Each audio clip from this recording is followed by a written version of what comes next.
Rational numbers थे जिनके decimal expansion terminating आए थे।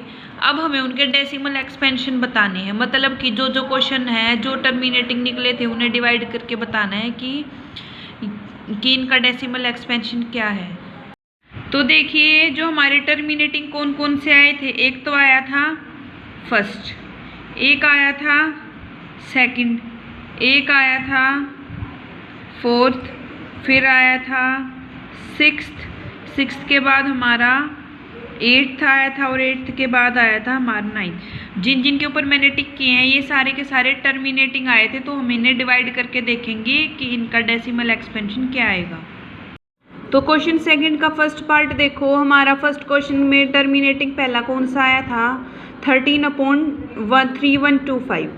तो जब हम इसे डिवाइड करेंगे तो क्या आएगा 13 अंदर और ये बाहर, तो ये इससे छोटा है तो हम डेसिमल लेंगे और ज़ीरो रखेंगे। ज़ीरो रखा, पहले ज़ीरो से डिवाइड किया मल्टीप्लाई किया फिर 113 आ गया, फिर ये ज़ीरो यहाँ उतारा, फिर से ज़ीरो पे गया, फिर से ये छोटा था ये आ गया, यहाँ पे भी 0 0 0 बढ़ते रहेंगे जैसे हमें पता ही है, यहाँ तक तो है। फिर 13 ये एज इट इज़ आया, फिर 1 ये वाली 0 आई थी, फिर ये वाली और फिर ये 3 0 आई, फिर ये गया 4 पे जाने के बाद 12,500 आया। फिर जब हमने माइनस किया तो कितना आ गया 500 आया, फिर एक 0 हमने फिर से उतार ली, फिर 1 पे गया, फिर आया ये और फिर हमने 6 पे चलाया तो ये पूरा कैंसिल हो गया। तो जो decimal expansion I, decimal expansion of 13/3125 वो क्या आई 0.000416। तो अब हम देखते हैं सेकंड पार्ट। सेकंड क्या आया था हमारा टर्मिनेटिंग पॉइंट 17/8। इसको करें, पहले 17 अंदर लिखा 8 बाहर, 2 पे गया 16, फिर एक बचा तो यहाँ भी डेसिमल लेंगे, 0 उतारेंगे, ये 0 यहाँ आया, फिर गया 1 पे 8, फिर 2 बचा, फिर से 0 उतार लिया, फिर 2 पे गया, फिर 16 आया, फिर बचा 4, हमने एक और 0 यहाँ उतार ली, 40 मैं यहाँ 40 यहाँ पे लिख रही हूँ, 40 यहाँ लिखा, फिर गया 5 पे, फिर ये कैंसिल हो गया। तो जो इसका टर्मिनेटिंग पॉइंट था, मतलब कि इसके जो डेसिमल एक्सपेंशन था वो कितना आया 2.125।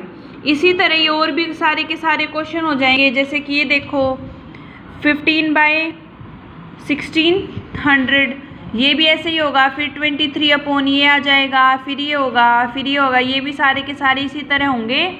इन्हें आप खुद सोल्व करके देखना। सो क्वेश्चन थर्ड देखिए क्या है, the following real numbers have decimal expansions as given below. जो ये फॉलोइंग रियल नंबर है इनकी कुछ डेसिमल एक्सपेंशन है जो हमें गिवन है नीचे। In each case, her case में डिसाइड करो दे आर रेशनल और नोट, कि ये जो नंबर दिए हैं ये रेशनल है या फिर नहीं है। If they are rational and of the form P/Q, अगर ये रेशनल है और P/Q की फॉर्म में है, what can you say that the prime factor of Q। तो जो ये प्राइम फैक्टर ऑफ Q है उसे हम क्या कहेंगे, तो हमें ये सोल्व करके बताने हैं। क्वेश्चन थर्ड का फर्स्ट पार्ट देखिए क्या है, 43.1 2 3 4 5 6 7 8 9।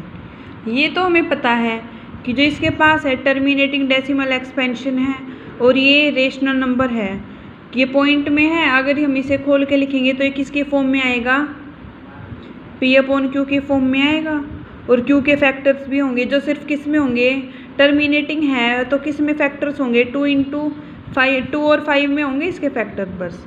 सो हमें क्या लिखना है, since it has a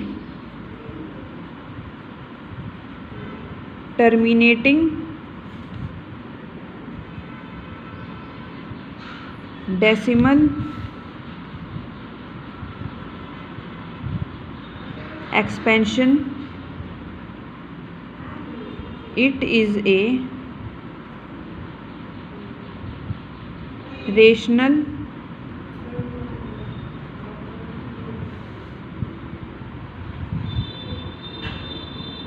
number in the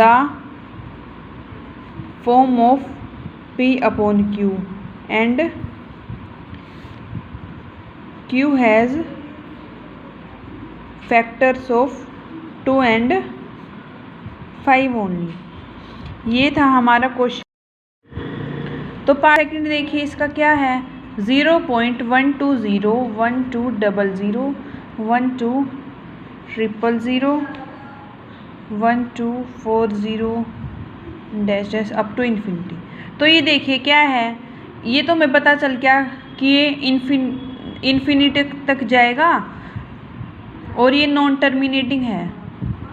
non terminating तो ये है ही, साथ में ये नॉन रिपीटिंग भी है। क्यों? पहले 120 आया, फिर 1200 आया, फिर 1230, फिर 1240, ये 0 बढ़ती जा रही है। Since it is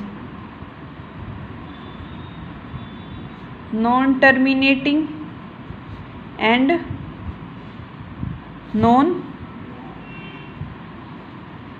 repeating decimal expansion, so it is an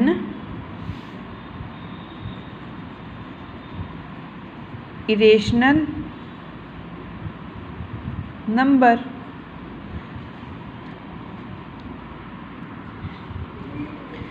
तो देखिए इसका थर्ड पार्ट क्या है, 43.123456789 और इसके ऊपर है बार। ये देखिए, ये इसका तो हमें पता चल गया कि ये रिपीट होगा क्योंकि इसके ऊपर बार है और ये इन्फिनिटी तक जाएगा, ये पूरा डिवाइड नहीं होगा और 2 और 5 इसके फैक्टर नहीं है, तो ये क्या है, नॉन टर्मिनेटिंग है। तो लिखिए since it is non terminating but ये बार बार रिपीट होंगे, repeating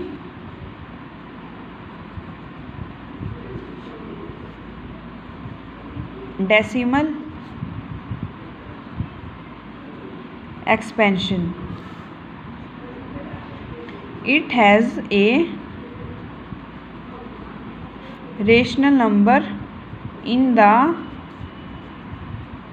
form of P and Q and Q has